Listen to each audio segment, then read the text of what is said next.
Our second speaker, Emma Leslie, has worked on peace, conflict, transformation and development throughout the Asia-Pacific region since 1993.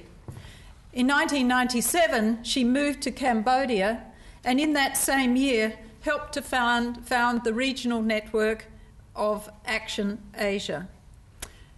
Emma has extensive advisory experience and works as a consultant, practitioner and trainer on conflict transformation and peace-building issues in Asia.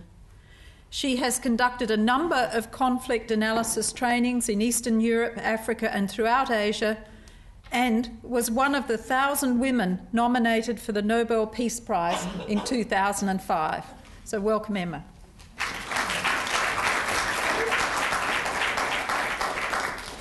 Thank you, Jane, and thanks to our partners for putting together this interesting program this evening, and thanks to all of you for taking time on your way home from work to listen to us. Tonight I want to begin by paying tribute to Darren and to Jacob, who are two of our Australian peace builders who have yesterday given their lives to Australia's peacekeeping operation in Afghanistan. And to remember that while there are many Australians in the region and around the world working on peace building, I think the two of them personify what we feel as Australians when we rally and support other people's causes and then make great sacrifices for that.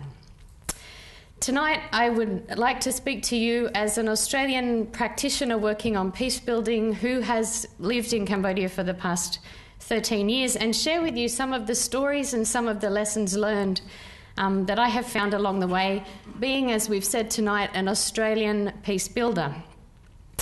I'd like to start with a story from Timor-Leste, which happened in 2006.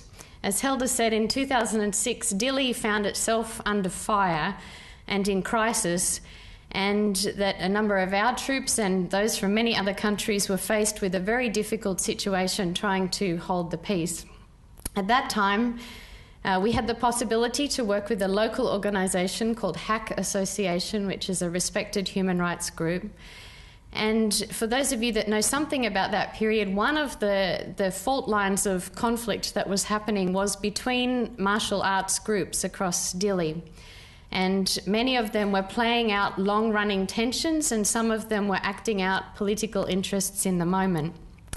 In order to try and intervene into this situation, we spent several weeks meeting their leaders in different parts of Dili and convincing them that it would be a good idea for them to sit together over perhaps even a year and try to talk out some of their differences, but also to train them in conflict analysis, in how do we express our frustrations and our disappointments non-violently, how do we resist political manipulation, and how can we mobilise those that are under our leadership, particularly in a martial arts group where people are learning particular arts used sometimes for violence. How can they mobilise those young people who are predominantly unemployed to do something good and positive to help build their nation? And as Helder described, the last 4 years have had a positive outcome. After several weeks, we managed to get all of these very violent men, 20 of them, in a room together. And we met in a small village above Dili in a Catholic orphanage where nobody would really identify where we were. And it was very secret, very off the record, because nobody wanted to know that anybody else to know that they were meeting together.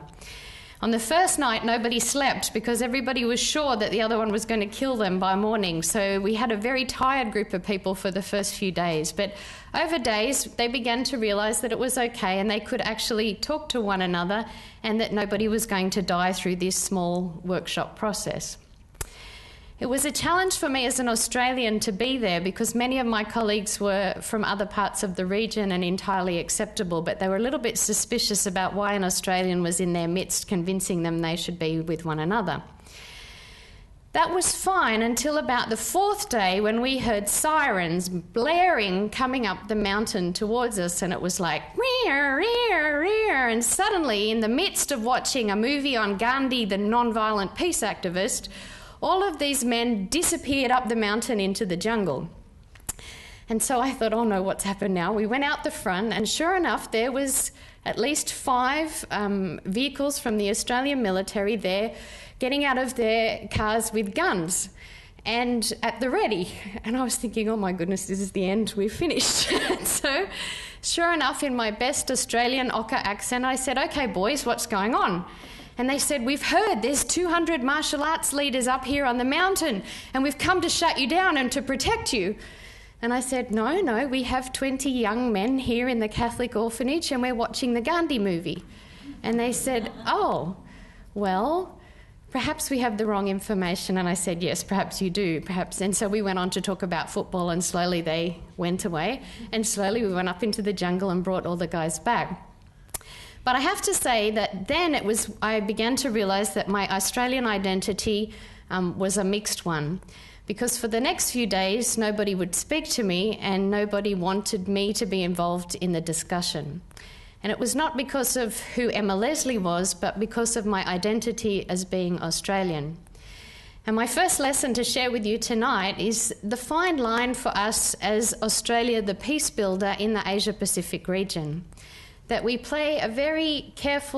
play a very careful game between when we are insiders as people who are part of the region in solidarity with our friends in Timor-Leste, and when we can cross the line and begin to look like a colonial power or people interfering in others' business, particularly as white Australians in the Asia region. So it was a good lesson for me about no matter how good my intention is, how well-meaning I might be as Emma Leslie, in fact, my identity comes with me and I can't separate myself from that. And I need to be aware and deeply empathetic about the people that I work with and how they perceive me because of their own history. So that's my first lesson for us tonight, is how do we think about ourselves as both insiders and outsiders in this region.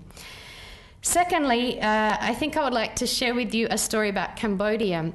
Many of you will have heard about the Khmer Rouge Tribunal, and of course Australia has made a huge contribution to the tribunal.